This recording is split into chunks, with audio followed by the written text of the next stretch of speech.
For high-end products, companies are asking outrageous prices these days, and they're not doing the one thing that they need to be doing. Well, we're waiting. Make me feel like it's worth it. It's that simple. Just make me feel like it is worth it. And these are 4 companies that I think are absolutely doing it right. Also, this video is sponsored by Patreon. There's a link down below. If you want access to early videos like this one, access to the DMS Josh Fowler patron chat, or you just want to support one of your favorite creators, you can do that down in the link below. Thanks a lot. The first brand is Nothing. Specifically, their presentation. I have not yet listened to a single one of their products. I haven't used a single one of their products, but I was filming the unboxing for this product when this whole video idea hit me. In terms of presentation, these guys have it absolutely nailed down. Kind of quasi-Apple-y, where everything, for the most part, just feels good, feels like high quality materials, sounds cool. But the ear stick is actually what got me to make this video. This whole like rotation thing that they've got going on here is just super, super sick. Now, honestly, it's not the material quality or anything that makes me think that these are just amazing products or anything like that. I definitely don't feel that way about it. But what I do feel like is they're trying something different. They're trying something unique, and they're trying something that maybe has a little bit of risk involved, but might have a payoff to the right customer.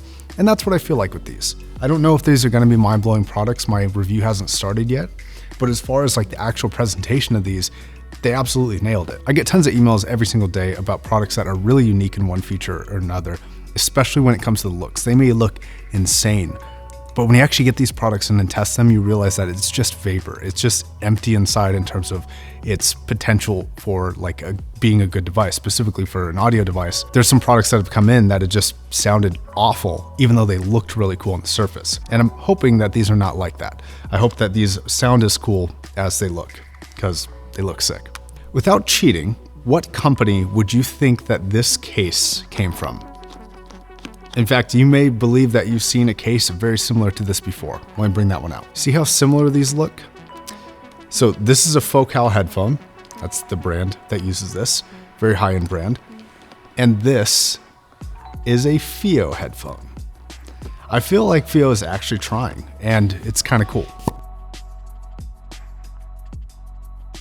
I'm not gonna lie, I was actually pretty impressed with this construction on the case here.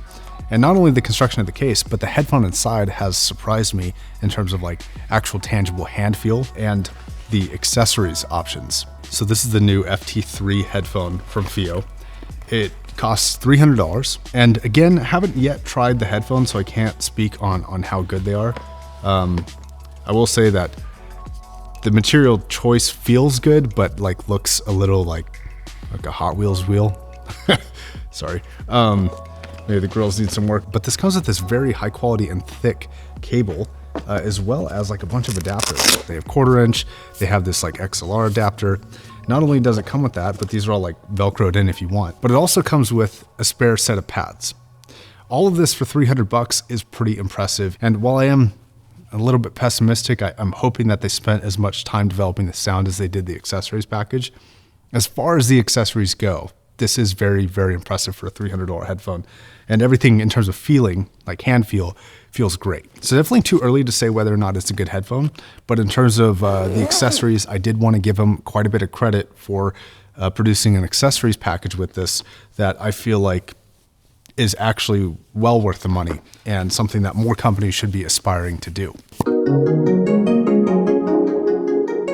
The next one I feel like is doing it right, not for the accessories that it comes with, but because of the brilliance of the design.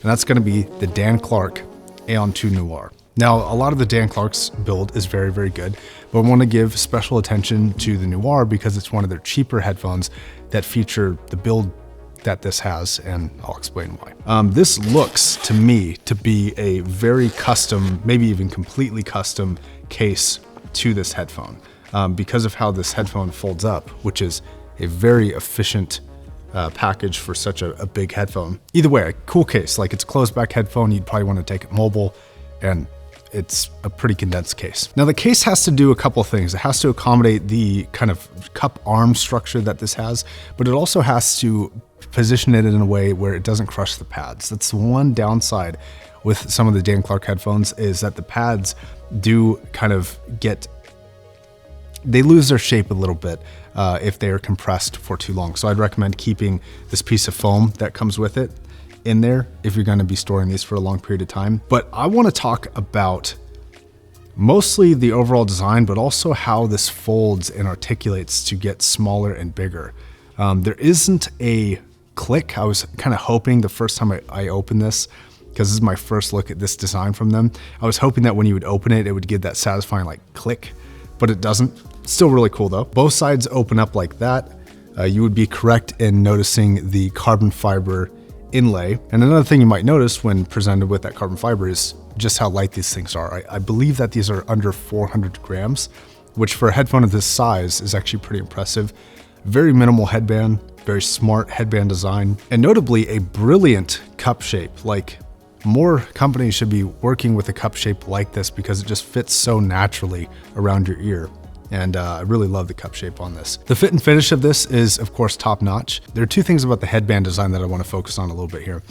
One is, I think this uses a metal called nitinol, and it's basically like a memory metal. So it's going to maintain its shape basically, you know, no matter how you choose to bend or twist the device or store it, it should always pop back into the shape that it was set into. The second thing, and this is a surprisingly small thing, but a frustrating thing to come up against if you ever do, is in the kind of the leather that they screw onto here, they're actually just using straight up Phillips screws to screw it in. It's not some fancy screw.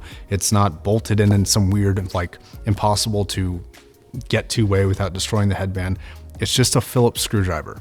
That's all you need to fix the headband on this thing if it comes a little loose. And I know that this sounds trivial, but when you come up against a screw head that is just super atypical, just really weird, obscure thing, and you don't have an iFixit kit handy, I'll link those below, by the way, they're handy to have around.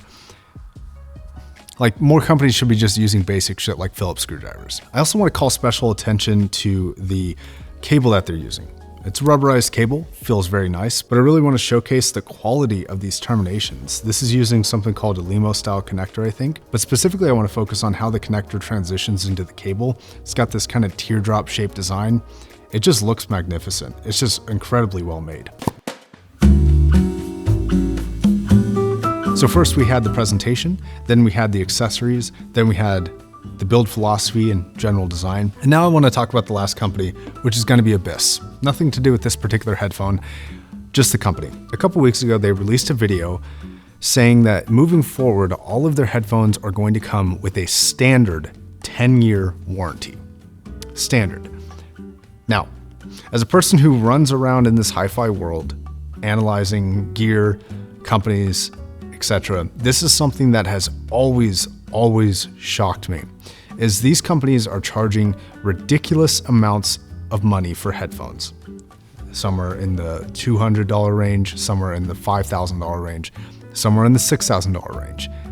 And yet they all have the same warranty. And I've never got this from these companies, because if you're inspiring me to go drop $3,000, $4,000, $5,000, $6,000 on a headphone, but you're offering a 2-year warranty on it, it doesn't inspire confidence in me that you have confidence in yourself. Now, part of it is I think that these companies have been able to do this for so long because all the other companies are doing it too. So it seems like 2 years, while it may not be a lot for one product, everyone else is also offering 2 years. For Abyss to come out and stand behind the products that they're making for 10 years, after telling us things like they should last your lifetime and stuff like that, well, 10 years isn't lifetime, it's still impressive to see. But this is also something that Monoprice did very well, opening with a 5-year warranty on their headphones and still being a budget-focused company. That was way more impressive than a lot of the hi-fi manufacturers only offering 2 years. This is something that I think more companies should focus on adopting, especially as it gets higher in price. I can understand offering a 2-year warranty